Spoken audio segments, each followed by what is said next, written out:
Silas Lamini was a wealthy but profoundly lonely man who lived in an opulent Johannesburg mansion.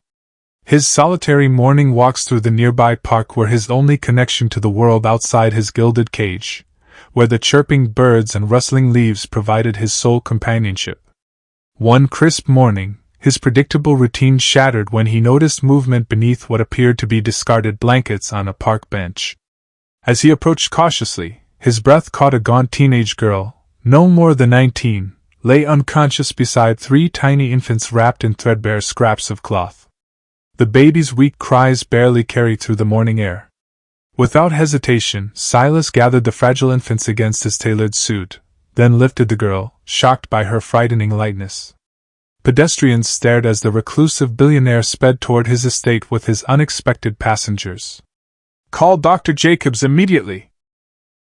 Silas commanded his housekeeper Nandi upon bursting through the mansion doors.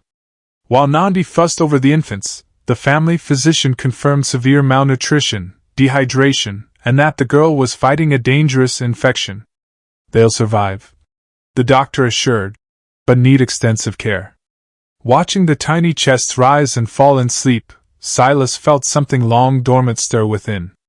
When Nandi asked if they were staying, his simple response surprised even himself. "They're safe here. That's what matters." When the girl Emily first awoke in the sunlit bedroom, panic seized her. "The babies!" she gasped, scrambling up despite dizziness. Seeing them sleeping peacefully nearby, clean and properly swaddled, tears streamed down her face. Silas spoke gently from the doorway. "You're safe here." As Emily protectively clutched the infants, her story tumbled out. How she'd cared for her siblings since their mother's death in childbirth, their eviction, and life on the streets.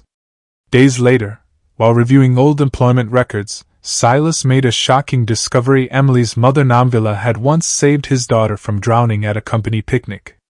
Though he'd rewarded her then, he never knew she later died in poverty. Now her children had literally come to his doorstep.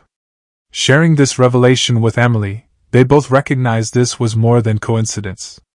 "Your mother saved my child," Silas said thickly. "Let me honor her by helping you." A year transformed the silent mansion into a home filled with laughter. Emily excelled in her studies while the triplets Bulalo, Luandel and Anarchy thrived under Silas's care.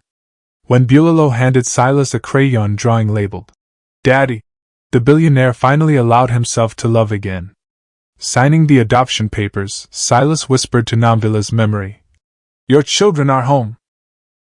In that sunlit garden, with Emily's laughter mingling with the toddler's squeals, Silas Lamini finally understood what truly mattered in life.